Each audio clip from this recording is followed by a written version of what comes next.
లెక్కకు వస్తుంది. మానవ జన్మం పుట్టినందుకు లెక్కకు రాదు.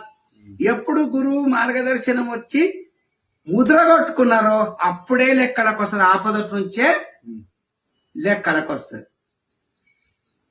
ఎట్లా అంటే మానవ జీవితం అంటే ఒక వైట్ పేపర్ లేక, మానవ జీవితం అనేది పుట్టింది అంటే ఒక వైట్ పేపర్ లేక, గవర్నమెంట్ మ్యాటర్ ముద్ర అనేది కొడితే అది అప్పుడు డబ్బు పైసా అయినట్టు. ముద్ర అంటే గురువులు కొడితేనే ముద్ర.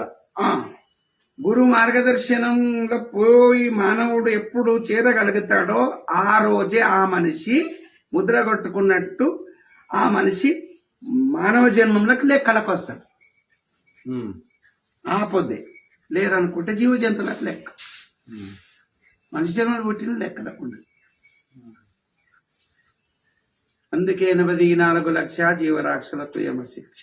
ఈనాటికి ఆనాటికి లేదు గురు దీక్ష, ఇంకెన్నడైతుంది మహామోక్షం. అందుకే అన్ని జీవ జంతు ప్రాణి పశువులకు అన్ని ఉన్నాయి, గురు లేడు.